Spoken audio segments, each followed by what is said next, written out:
Vignettes with Reddit, r/AMA. I am Elon Musk, CEO/CTO of a rocket company. Ask me anything. Zip2, PayPal, SpaceX, Tesla and Solar City. Started off doing software engineering and now do aerospace and automotive. Brief question here from someone that is interested. SpaceX's current strategy revolves mostly around old-style rockets, even if they are now approaching complete reusability. Grasshopper rocks. Has SpaceX looked into hybrid craft like the Sabre program happening in the UK, or look into the possibility of a space elevator, even at a thought experiment stage, in the way that Google and NASA have done? Thanks for doing this AMA. If you want to get to orbit or beyond, go with pure rockets.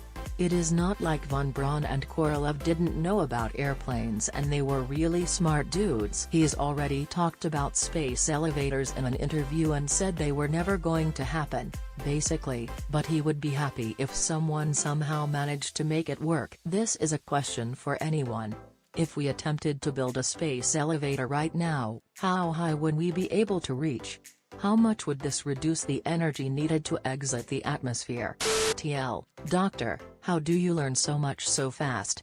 Lots of people read books and talk to other smart people, but you've taken it to a whole new level. It seems you have an extremely proficient understanding of aerospace engineering, mechanical engineering, electrical engineering, software engineering, all various subdisciplines, avionics, power electronics, structural engineering, propulsion, energy storage, AI, etc. etc. Nearly all things technical. I know you've read a lot of books and you hire a lot of smart people and soak up what they know, but you have to acknowledge you seem to have found a way to pack more knowledge into your head than nearly anyone else alive. Do you have any advice on learning? How are you so good at it? I do kinda feel like my head is full. My context switching penalty is high and my process isolation is not what it used to be. Frankly, though, I think most people can learn a lot more than they think they can. They sell themselves short without trying. One bit of advice: it is important to view knowledge as sort of a semantic tree. Make sure you understand the fundamental principles, the trunk and big branches, before you get into the leaves/details, or there is nothing for them to hang on to. In your recent MIT talk, you mentioned that you didn't think second-stage recovery was possible for the Falcon 9. This is due to low fuel efficiency of kerosene fuel, and the high velocities needed for many payloads, high orbits like geostationary orbit. However, you also said that full reusability would be possible for the Mars Colonial Transporter launch vehicle. What have you learned from flights of Falcon 9 that taught you A. that reuse of its second stage won't be possible, and B. what you'll need to do differently with MCT to reuse its second stage? Actually, we could make the second stage of Falcon reusable and still have significant payload on Falcon Heavy, but I think our engineering resources are better spent moving on to the Mars system. MCT will have meaningfully higher specific impulse engines, 380 versus 345 VAC ISP. For those unfamiliar, in the rocket world, that is a super gigantic difference for stages of roughly equivalent mass ratio, mass full to mass empty. I'm a teacher, and I always wonder what I can do to help my students achieve big things. What's something your teachers did for you while you were in school that helped to encourage your ideas and thinking? Or, if they didn't, what's something they could have done better? Thanks. The best teacher I ever had was my elementary school principal. Our math teacher quit for some reason and he decided to sub in himself for math and accelerate the syllabus by a year. This is a question for anyone. If we attempted to build a space elevator right now, how high would we be able to reach? How much would this reduce the energy needed to exit the atmosphere? This is a fantastic question. Emily Shanklin indicated in late 2013 that the Raptor would be the first of a family of engines designed for the exploration and colonization of Mars.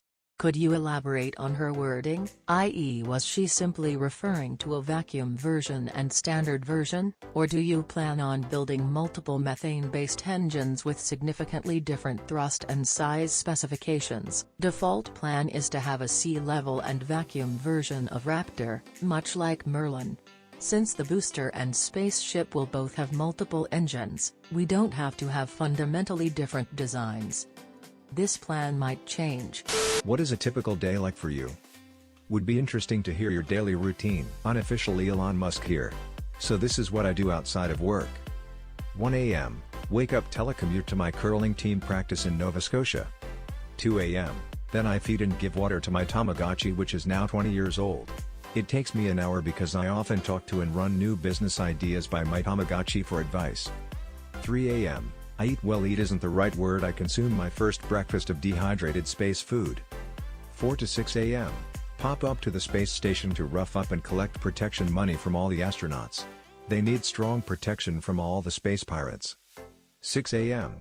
Swim a marathon ending in the Amazonian swamps and get actually eaten alive by an anaconda. 7 a.m. to 11 a.m. Summon the ghost of Genghis Khan for advice and to play checkers. 11 a.m. Obama calls me on Skype and asks me for advice. I always just tell him what my Tamagotchi says. They get very wise after 20 years. 12 p.m. Go to In-N-Out for lunch and get a 10 by 10. 1 to 4 p.m. Food coma. 4 p.m. Read Cosmo. 5 p.m. Badminton game with Mark Zuckerberg. I always win by a landslide, but he insists on playing. 6 p.m. Go shopping for my daily parachute pants. 7 p.m. Go on a dinner date with my Tesla's operating system. 8 p.m. Moonlight at my second job at Chipotle. 9 p.m. Pogo stick for an hour.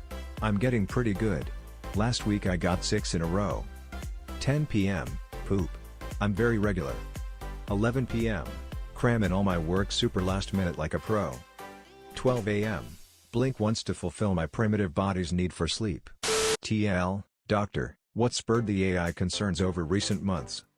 As specifically as you can get away with, what spurred you to start sharing your strong concerns about general AI over the last year to 18 months? Prior to that time window you had never made public remarks on the subject, and obviously something got you thinking about it. Was it DeepMind's game-playing algorithm? As interesting as the space-related stuff is, this is exactly the topic I'd like to know more about. The concerns were pretty serious, so, yes, what galvanized them, I wonder. Elon has actually been concerned about AI and genetic engineering for a long time now, according to things I've read prior to this past year and old quotes people have passed along from other sources. His main concerns seem to revolve around ethics, accountability, and safety. AI can and will be important for automation, but there needs to be rules, safeguards, and accountability.